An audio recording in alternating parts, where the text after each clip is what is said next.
नमस्कार। प्रकृति के संदर्भ में बातें करते हुए ये मेरा एक तीसरा वक्तव्य होगा। इस वक्तव्य में मैं अपनी समझ के अनुसार प्रकाश उन वस्तुओं या उन चीज़ों पर डालने की कोशिश करूँगा जो वय सम्मत यानी आपकी उम्र से जुड़े हुए हैं। हमने ये जाना कि प्रकृति पंच महाभूत से बनी है और अनवरत ये सृष्टि के हर चीज़ में, हर वस्तु में ये पंच महाभूत होंगे।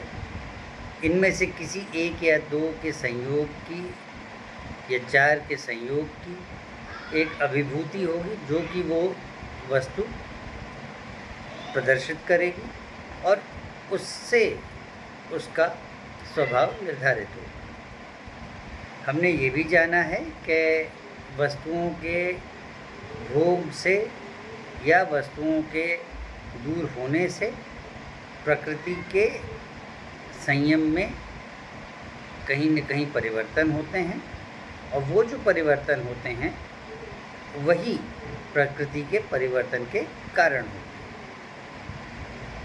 अभी हम शरीर के बाहर के कारणों की चर्चा नहीं करेंगे क्योंकि कल जैसी हमने बात की उसमें बहुत सारे कारण ऐसे हैं जो साइक्लिक हैं, एक चक्र में चलते हैं और वो बार बार रिपीट होते रहते हैं। अभी हम बात उस संदर्भ में करेंगे जो कि है उम्र, जिसको हमने वेक्टर स्वरूप में जाना भौतिकी की भाषा में, और वो हमने ये भी जाना कि अगर भ्रूणावस्था के साथ उसको जोड़कर देखेंगे तो वो एक स्केलर भौतिक वस्तु हो जाएगी जिसका परिमाण कुछ इस तरह का होगा कि भौतिक अवस्था में, भ्रूणावस्था में उसकी भौतिक अवस्था जितनी है वो बहुत छोटी है, लेकिन वो जो प्रक्रिया है और उसके माध्यम से जो ऊर्जा का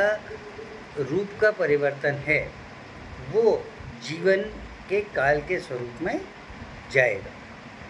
अगर हम गणित के सिद्धांत को माने कि एक पक्ष बराबर दूसरे पक्ष और दोनों की रेट्स अगर अलग अलग हम मान के चल रहे हैं, तो अगर कोई बच्चा मान लीजिए 9 महीने 275 दिन पूरे नहीं कर रहा है, 260 दिन पूरे कर रहा है, 270 दिन पूरे कर रहा है, तो उस 5 दिन का प्रभाव 121 वर्ष की आयु में उसी अनुपात में पड़ना चाहिए।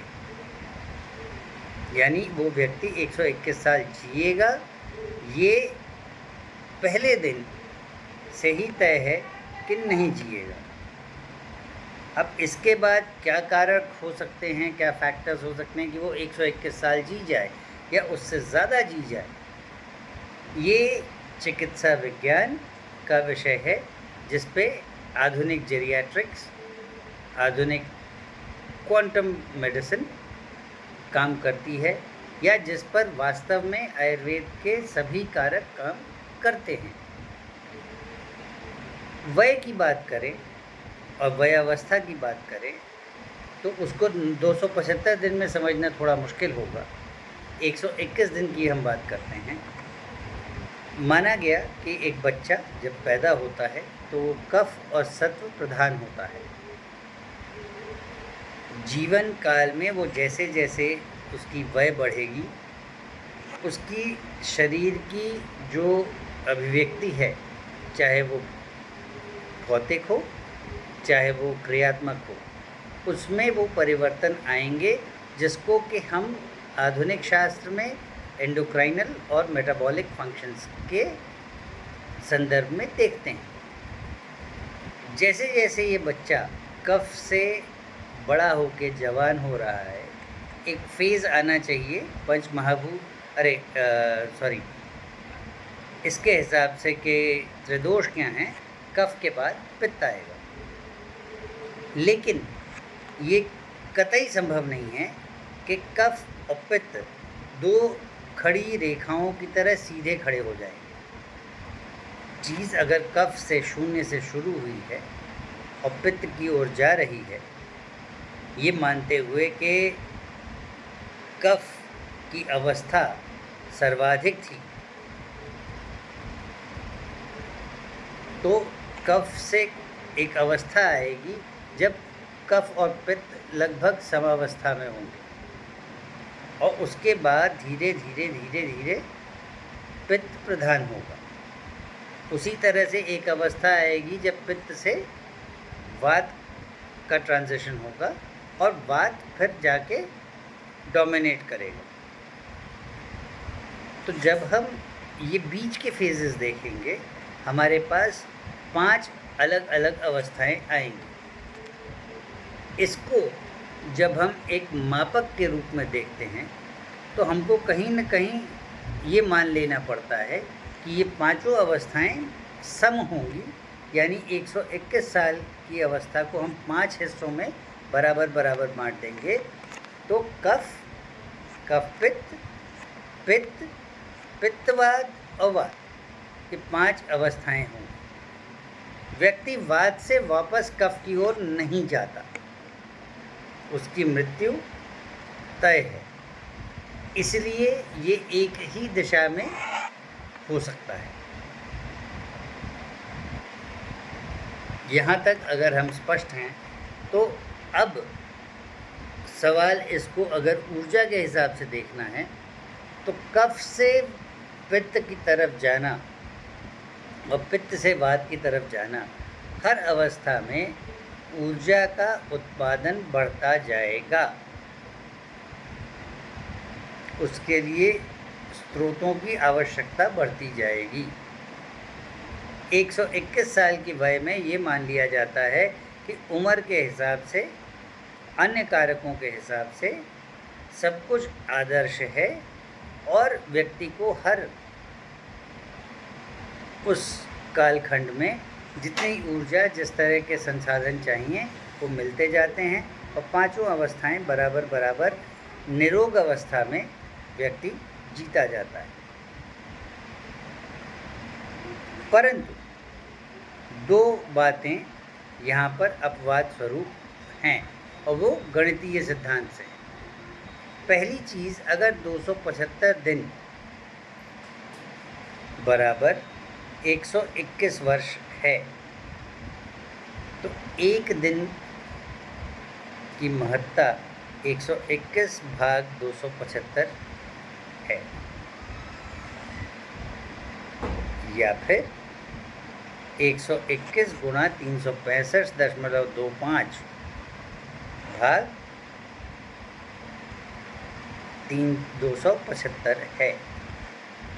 अब इस गणित को जब आप देखते हो तो आपको प्रतिदिन भ्रूणावस्था की गणितीय समीकरण मिल जाती है कि भ्रूण अवस्था के जीवन की के एक दिन की कीमत भौतिक अवस्था के जीवन के कितने दिन के बराबर है। तो जो मैंने कहा कि मान लीजिए कोई व्यक्ति 5 दिन पहले 270 दिन पे पैदा होता है, उसको हम निकाल सकते हैं कि 5 गुणा कितने दिन के समीकरण के हिसाब से उसका जीवन ऑलरेडी कम हो गया है। यानी पैदाइश पर ही अगर उसका बेसल मेटाबॉलिक रेट x होना था तो वो बढ़ चुका है, और उस बढ़े हुए अनुपात या फर्क को ही विकृति कहा गया है आयुर्वेद की भाषा में। कभी भी इस मापक के स्वरूप को कभी भी डिस्कस नहीं किया गया, किताबों में भी इस डेप्थ पे डिस्कस नहीं किया गया है। और ये जो बायस, अगर हम इसको एक ग्राफ के फॉर्म में प्लॉट करना चाहें तो हर दोष का एक शून्य शुरू होगा, पीक होगा और फिर नीचे आएगा। उस बीच में एक पिछला दोष होगा जो कहीं शुरू होगा और आगे जाके उसकी पीक होगी और नीचे आएगा। जो अवस्था है जहाँ के दो दोष एक साथ चल रहे हैं, वो एक साथ दो अवस्थाएं प्रस्तुत करते हैं, एक कंस्ट्रक्टिव इंटरफेरेंस की और बाद में एक डिस्ट्रक्टिव इंटरफेरेंस की। इन सारी अवस्थाओं में अगर हम देखें तो आधुनिक शास्त्र ने अपने अपने ढंग से हर एंजाइम के एक्शन, हर मेटाबॉलिक फंक्शन के एक्शन, हर हार्मोन के एक्शन पर अलग अलग एज ग्रुप्स में, अलग अलग सोशल ग्रुप्स में ये कैलकुलेशंस की हैं और उस डेटा को जगह जगह पे कोट किया गया है, जो आयुर्वेद के इन सिद्धांतों को अगर आप गणितीय स्वभाव में आकर देखना चाहेंगे या देखने की कोशिश करेंगे तो सिद्ध कर जाते हैं कि आयुर्वेद ने उस चीज़ को एक गणितीय स्वरूप या भाषा का अनुरूप न देके बात उसी ढंग से उसी रूप में कही है। जब जब कंस्ट्रक्टिव इंटरफेरेंस का फेज होगा, बेसल मेटाबॉलिक रेट बढ़ेगा। जब जब डिस्ट्रक्टिव इंटरफेरेंस का फेज होगा, तब भी बेसल मेटाबॉलिक रेट बढ़ेगा ही। ये एक पैराडॉक्स जैसी सिचुएशन है। कारण कि इस प्रसार का कारण वायु महाभूत है, या त्रिदोष की भाषा में कहें तो वात निर्धारित करता है। क्योंकि वात लगातार 0 से लेके 121 तक बढ़ता ही जा रहा है, इसलिए चाहे वो कंस्ट्रक्टिव इंटरफेरेंस हो, चाहे वो डिस्ट्रक्टिव इंटरफेरेंस हो, rate of increase will always predominate. वो कितनी होगी वो फ़र्क हो सकती है। वो फ़र्क उस दिनों के कालखंड के फ़र्क पे भी निर्धारित है। जो व्यक्ति 275 दिन से कम या ज़्यादा पे पैदा हुआ, उसके कारण जो उसका बेसल मेटाबॉलिक रेट का फ़र्क होगा उस पर भी डिपेंड करेगा, और अन्य कारक जो इन्फ्लुएंस करते हैं उस पर भी फ़र्क करेगा। तो पहली चीज़ जिसको रोग विनिश्चय से पहले, रोग निर्धारण से पहले समझने की ज़रूरत आयुर्वेद में प्रकृति की नज़र से है, वो निम्न 5 बिंदुओं पे ख़त्म हो जाती है। पहली चीज़ आप याद रखिए, प्रकृति स्टैटिक नहीं है और नहीं हो सकती, वरना आप मरेंगे कभी नहीं। दूसरी चीज़, अगर प्रकृति स्टैटिक हो गई तो बेसल मेटाबॉलिक रेट 0 हो जाएगा। उस नज़र से आप देखेंगे तो आप जी ही नहीं सकते, मृतपिंड के स्वरूप में पैदा ही होंगे। वो स्विच ज़रूरी। नंबर 3, जब प्रकृति डायनामिक है तो ये समझना बहुत ज़रूरी है कि ये सिर्फ एक आदर्शवाद है कि 5 अवस्थाएं, जिसमें कि एक प्रकृति से दूसरे प्रकृति के दोषों के प्रधानत्व के फेजेस बदल रहे हैं, ऐसे भी 2 मौके हैं, वो सभी अलग अलग होंगे व्यावहारिक स्वरूप में। सिर्फ आदर्श और गणितीय स्वरूप में, एक मापक के स्वरूप में, एक स्केल के स्वरूप में वो कांस्टेंट मान लिए जा सकते हैं।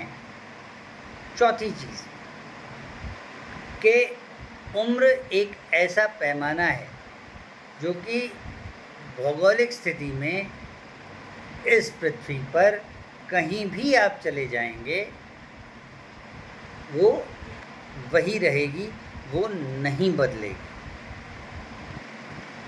उसको बदलने का एक अन्य व्यावहारिक कैलकुलेशन है जो कि सामान्य बायोलॉजिकल स्टेट्स में डिस्कस नहीं की जाती। वो टाइम जोन्स से रेफ़र करती है और उसके आधार पर जाएं तो एक व्यक्ति कई कालखंडों में कई जीवन जी सकता है, जिसके बारे में शास्त्रों में ये कहा गया है कि कई ऋषि मुनि कितने हज़ारों साल जीते थे। बहरहाल वो एक रिलेटिविस्टिक, फिज़िक्स की भाषा में एक रिलेटिविस्टिक थियरी है, और उस पर हम, जहाँ तक चिकित्सा की बात है, उसका कोई निर्धारण नहीं कर सकते आमतौर पर, इसलिए उसके विषय में बात करना सही नहीं हो। पांचवी और अंतिम चीज़ कि उम्र जब एक ही दिशा में है, चाहे वो भ्रूणावस्था से ले लें और मरने तक, यानी 121 वर्ष और 9 महीने और कुछ दिन, 275 दिन ऐसे जोड़ लें, तो भी दिशा उसकी वात से कफ और कफ से वात, यही है। हाँ, ये एक सिंगल कंप्लीट साइन वेव है, जिसका जहाँ तक कि क्रेस्ट पार्ट है वो बहुत छोटा और बहुत शार्प होगा, और जहाँ तक ट्रफ पार्ट की इसका सवाल है वो बहुत लंबा और बहुत छिछला होगा। तो आप अगर इसको एक अन्य स्वरूप में देखना चाहें तो आप इसको ऐसे भी समझ सकते हैं कि एक बत्तख है, बत्तख की गर्दन की जो वेव पैटर्न है वो आपकी भ्रूणावस्था हो गई, और बाकी उसके शरीर का जो रचना है, जो हम अक्सर चित्रों में बनाते हैं, वो उसका मॉर्टल या सांसारिक स्वरूप है।